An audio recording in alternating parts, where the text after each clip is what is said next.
Hello, this is Mike Howie, and you're tuned into Frog Live Blog Radio. And today we are interviewing a rare breed, a serial and successful entrepreneur. But what's really interesting is he's an entrepreneur who's forged an international business, teaching others how to be the best businessmen, how to be the best entrepreneurs they can possibly be.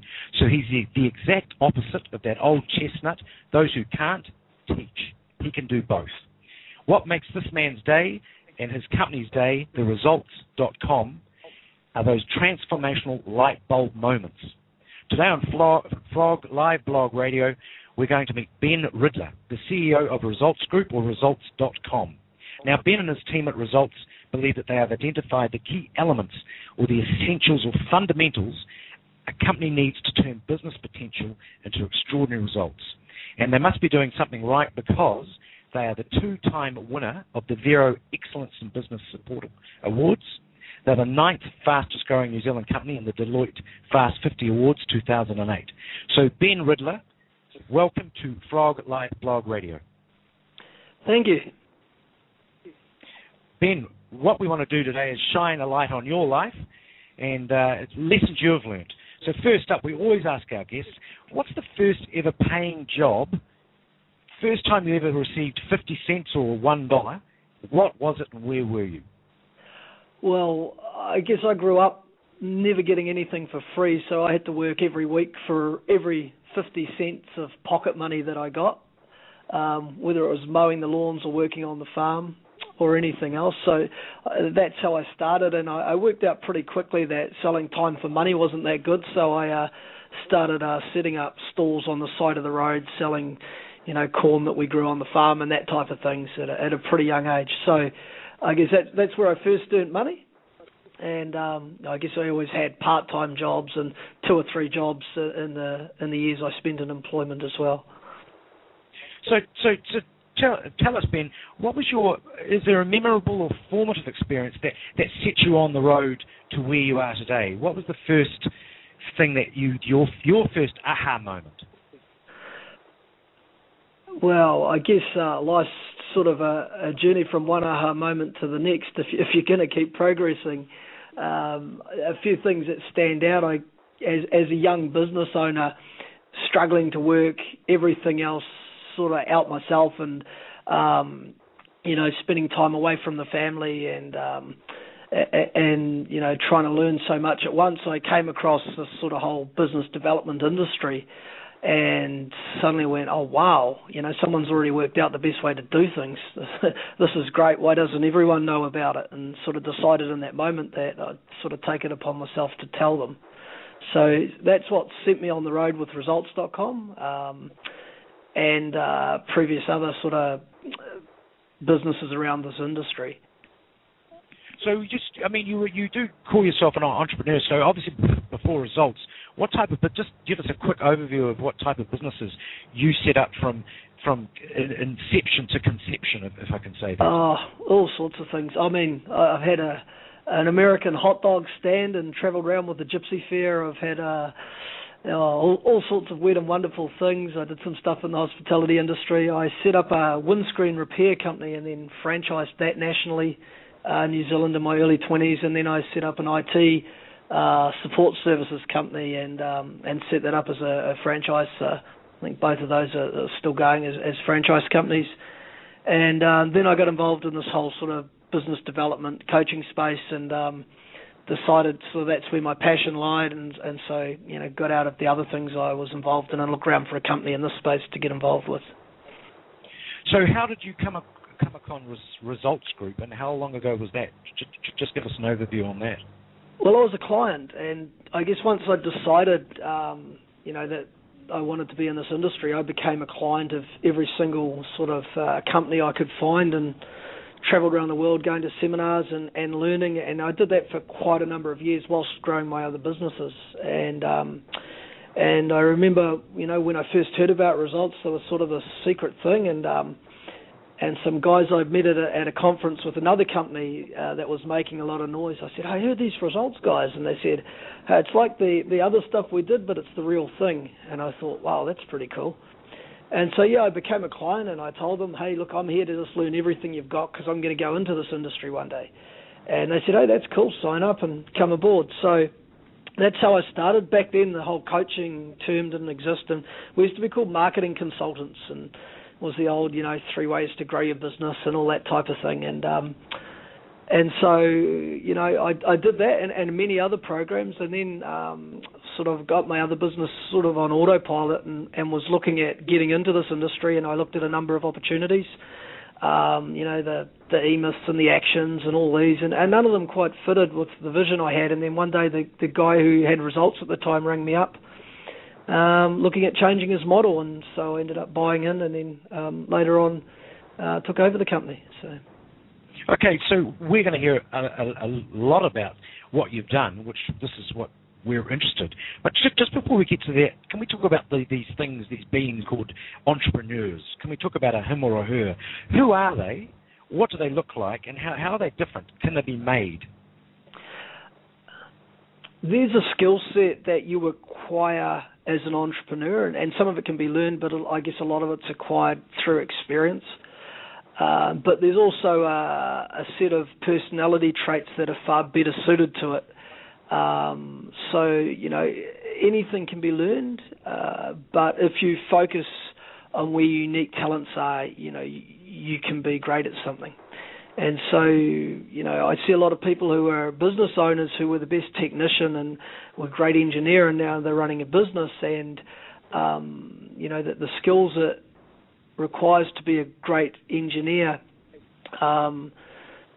may be quite different to the skills it requires to, roll the dice on your next deal, and the people skills and things required to be a great entrepreneur. So I think it's a combination of both.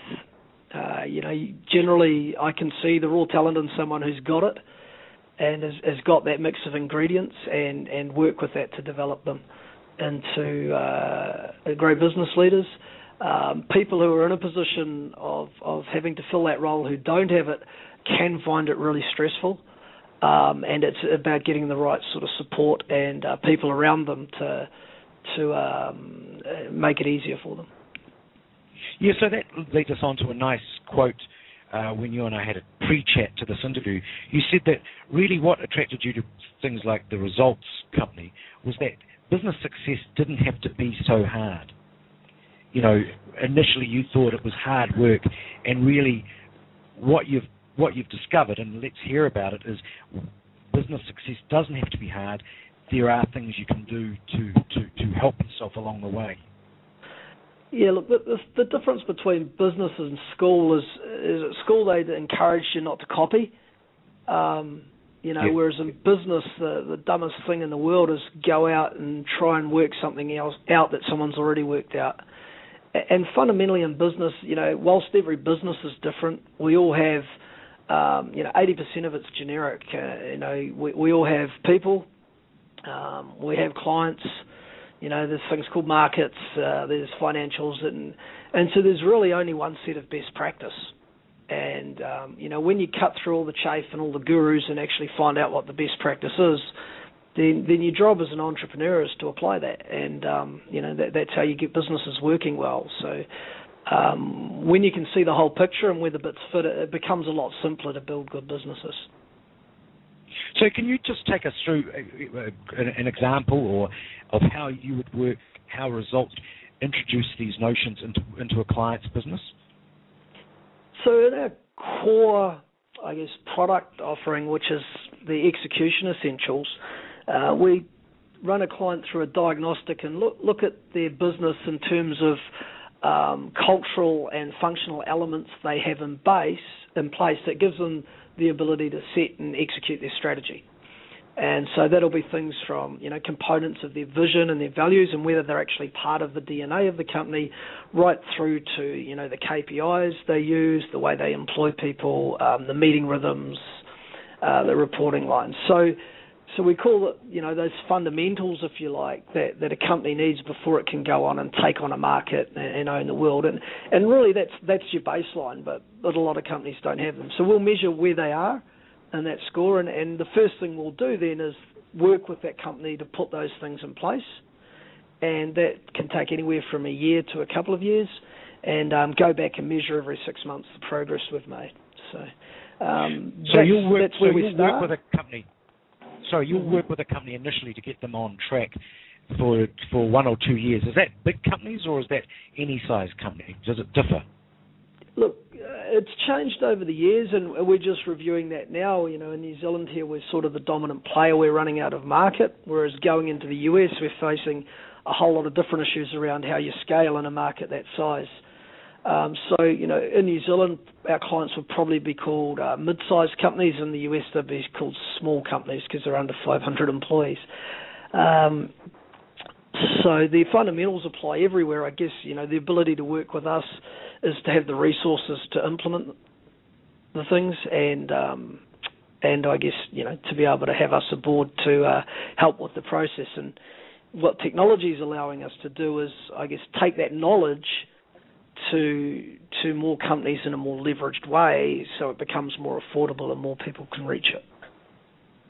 Right. So before we move on to technology, which we really want to hear about today, by the way, how is you're in the States at the moment, and what other markets? Australia, New Zealand? We're in New Zealand, and this is where we started, and we're, I guess, a market leader here.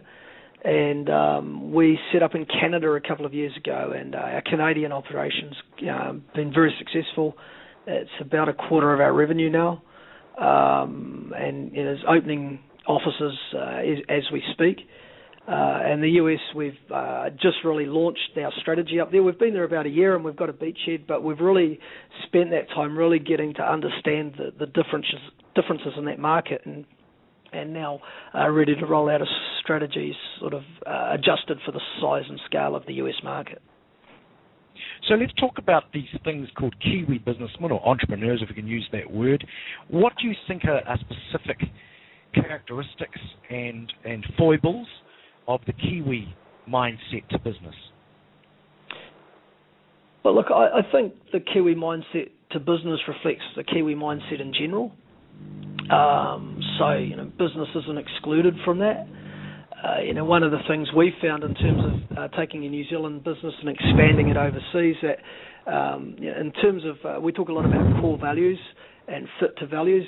We've found it a lot easier to do business with Canadians. We think we've got a much closer set of core values to Canadians than, say, Australians.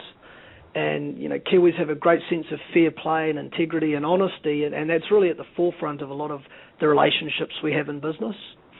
Canadians, very much the same. Australians and Americans are very much more competitive and a lot more about winning.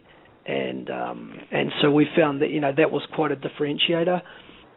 New Zealanders don't like to blow our own trumpet as much, and, generally aren't as good at sales as, say, Australians and Americans. At the same time, what we are really good at is innovating, problem solving, and, building long-term relationships with people. So do you think that myth, or I don't know if it's a myth, but I know that Harvard Business School did a report on New Zealand. I think they called it the 3 Bs, the batch, the BMW, and the business. And after that, we tend to sort of be happy where we are. Do you think that's still true? Yes. I see it a lot. And it's really interesting, you have a New Zealand business owner, and I've had this conversation numerous times. So the conversation will go something like, well, I hear all this, but, why do I really want to grow? Because, I get a month overseas in Europe every year, and I've got the batch and the boat, blah, blah, blah.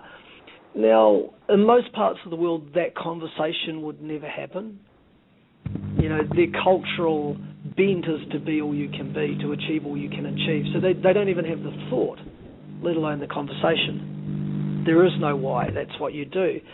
So the challenge, and what I always challenge someone who's having that conversation with me in business, I say, well, that's cool, but in business you're either growing or you're dying. There's nothing in between. You can't sit still in business. Your market won't, your expenses won't, but more importantly, a business is people. And it doesn't matter whether you're in software or manufacturing or anything else. Ultimately, all you have is people. And if your company's not growing, you're not creating opportunities for people to grow. And if people aren't growing, they're not going to be happy. So businesses fundamentally have to grow to be successful. And one of our challenges in New Zealand is when our businesses stop growing, or they're not driven by people motivated to grow, it creates issues for the cultures within those businesses and, for the longevity of those businesses. So what we've stumbled on here, would it be right to say that a lot of the issues that you're working with is the way that vision is set and the way that the vision setters work with people in the business? Is that the main issue that will hinder growth or help growth if they get on the right track? Is it about people? I guess if the business owner's vision was the beach, the batch and the boat, and he got it, and that stops the business going forward, then it's really not about the business, it's about the owner. And if, we create a vision with the company, obviously the owner's input's part of it, but the vision must be far beyond the owner. It's about how, what can we go out and, be the best in our market or at. And it must be something that inspires all the people in there so they can take the business further than the owner ever would. I'd never have achieved what we've achieved of results if it was just my vision. I was the beach, the batch and the boat. I had a farm. Life was good. But, when we did the off-site and the planning, the people talked about being the global leader in business execution and, taking on the world. It's like, wow, I've either get out the way or step up as the leader of this organisation. And so that right. is a starting point. You've got to have something to aim for. Right. So now take us through, we talk about these light bulb moments. Is that your nirvana, working with companies or vision setters or makers or owners so they have eureka moments? Is that what you mean by light bulb moments? Yeah, look, the thing about that is it's often stuff you've heard before, but you just get it at a different level and it all makes sense again. And it can happen at seminars a lot where you've got a group of other people and you're outside of your environment. And the other place it happens a lot is when you're actually applying the stuff and you sort of see it working, you go, oh, now I get it. And I like giving people the ability to look at their business through a different filter or through a different set of eyes and see it differently. So, yeah, the progression as a business owner should be seeing yourself and seeing your business in a constantly different light. Right. So let's move on to where is your view on, or what you're doing with software and social media helping your business do what it does for other businesses? Yeah, social media is such an interesting space at the moment. It is the Wild West and the big unknown, and it's very exciting. We're educating clients around the implications and the things they need to be aware of around social media, and obviously some of our clients are running successful campaigns in there. Another thing we're doing really successfully at results.com, and we're about to roll out through our clients, is using internal sort of social media tools to help grow culture in organisations and create communication and collaboration. What Facebook has taught us is there's a different way to communicate than email and than phones that people really like, and it's the fastest growing form of communication the planet's ever seen. The thread of a conversation staying live and other people being able to see it and contribute to it is a really powerful tool for businesses to be able to, leverage within their organisations. I guess the flip side to social media, you've got to understand now that every single person in your company, every client, every past client, and every prospect is now a media outlet. So, you've got to manage your key messages and, ensure that you know what people are saying, but also that people know what you want them to be saying. So are you finding that a lot of businesses just aren't getting on board, especially in New Zealand? Are they understanding the power and also the dangers of some of the social media? Well, look, every new innovation or trend has an adoption cycle. So you have your innovators, your early adopters, your late adopters, your late followers, and so on. And so everyone's at different phases with social media and the whole online world, because it is changing everything right now. It's not just social media, the whole sort of concept of the cloud, online marketing, it's all changing the way the world thinks. So New Zealand is probably, as a country, we're a few years behind the US at least in terms of I guess our sophistication and our penetration of the technologies. And the great thing about us, I guess, being in business in the US and our whole US business being online and virtual is we're sort of at the forefront, and we can see the things that are going to be coming here and making an impact. So what are some of those? Just off So the top of your head, what are some of those impacts can you see coming down to New Zealand that you're seeing in the States? Is there any that spring to mind? Oh, there's many. I'm actually doing a talk about it in a couple of nights to our client base here. But, just the leverage that the cloud's providing organisations, the ability to communicate with your client groups through social media, the marketing opportunities. Marketing's gone from the least measurable to the most measurable part of business. And the new things that are coming out online, like the remarketing and, things like this, which have become quite commonplace in the US, are really only a few companies are doing them here. So here they actually have a much greater return at the moment because it's a less crowded space. So there's many things that we're seeing with the way the mobile world's working and everything else that are slowly happening here and will continue to keep growing. Right, so let's finish on some trends. One interesting thing you said to me in our little chat we had a few weeks ago is the service industry is about to get smashed like the industrial industry. Do you remember saying that, and can you sort of elaborate? Oh, absolutely. I mean, the service industry is going through a massive restructure as manufacturing did, as agriculture did, where people are getting replaced by, in this case, software. If you look at the accounting profession, that's getting completely commoditized where, the work that accountant used to do, now software does 80% of it, and the accountant's scratching his head going, well, what shall I charge people for? Because, the software program's doing all this stuff now, and I'm sort of just signing it off. The legal profession's going through it with, a whole lot of stuff you used to have to do through your lawyer. You can now do online, be it registering a company. Now you can register trademarks.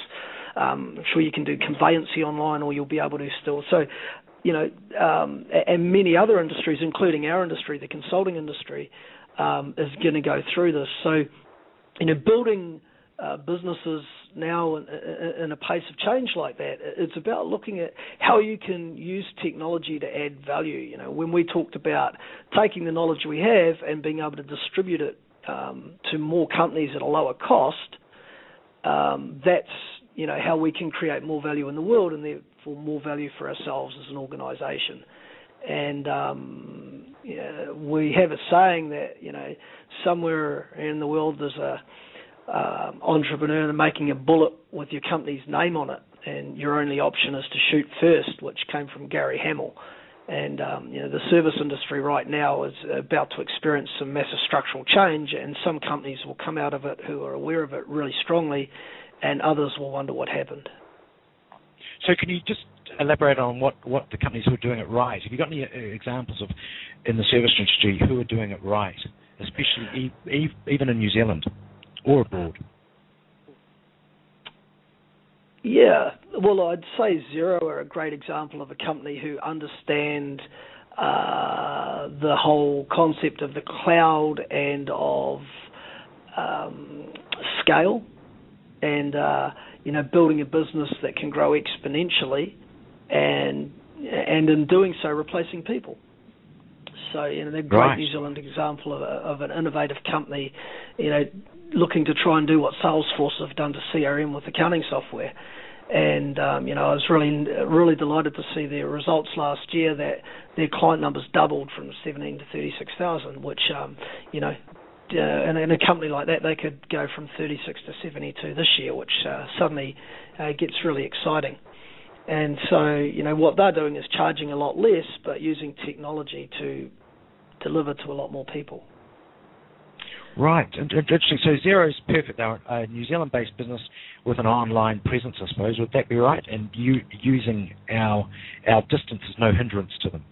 Yeah, look, our distance, the biggest hindrance with distance right now is in our minds.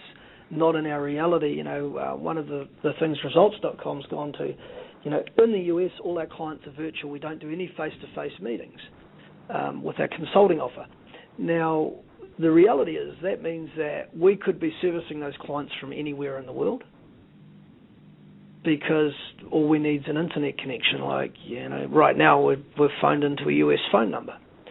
So what's stopping us as a New Zealand company offering a consulting solution in the US or in Australia or in the UK other than the time zones? And the biggest thing in the way right now is understanding and thinking that way. We get a bit of island fever when we're stuck down here in the Pacific. Can I add, and also I'd love to get your feedback, a couple of Jason Kerr, who's a New Zealand entrepreneur in the States, and another a guy called Bill Borman, who's a commentator, blogger on recruitment, is trying to deal with New Zealand. It's the very narrow pipeline, the broadband issue. Would you agree with that, or do you think that's a red herring? Oh, look, we've got some significant things to solve there. And I look at it this way, if we hadn't built the roads in the 60s and 70s, we'd probably have struggled and we didn't keep up with that. And it's the same, issue now. Right now, building those fibre pipelines to the rest of the world and rolling that out is going to be as important as building the roads, because that's, how our next generation's going to, I guess, distribute their knowledge around the world. And the great news is everyone wants to live in New Zealand. The brain drain could very quickly go the other way in this online world. The cost of living here is relatively good. And if we can get, good pipes in place, we've got really talented designers and creative people and software people here. So, it's a big issue, but it's also a great opportunity for us as a nation, I see. Right. Hey, Ben, thank you so much for your time today. Just before we go, obviously you're having to keep your sword sharp when it comes to knowledge. What sort of sites or blogs do you go to every day? Are you a chap that comes in, puts on the computer and checks out a couple of sites that you can tell us about, or a great book you've read lately? Anything you think that would be of use to our listeners? I'm very fortunate. I have a gentleman in the company who reads more than probably any person on the planet that I've ever heard of, and he summarises books and forwards me the blogs that he thinks are relevant to what I'm working on at the moment. So I don't actually have to subscribe or follow any particular blogs. I just get sent the best of them, which is very useful. In terms of the whole concept of replacing people with technology and how you create value in this new age, is a book called Eat People by Andy Kessler, which Eat People, is it? Eat People? Eat People. He's a guy who invested for Wall Street into technology companies, and he's identified some key things that they look for in a company that's able to scale. So I'm really enjoying that at the moment. It's really, I guess, help progress my thinking around what's going to happen next in the services industry. Wow, that's fascinating. Great. Thank you so much for your time. How do listeners get a hold of the results? It's just simply results.com? Yep, results.com, or if they're in New Zealand, they can call us on 0800 Success. 0800 Success. Ben Ridler, thank you so much for your time today. Wonderful, wonderful comments from yourself, and have a great week. Bye-bye. Thank you very much. Cheers. Bye-bye.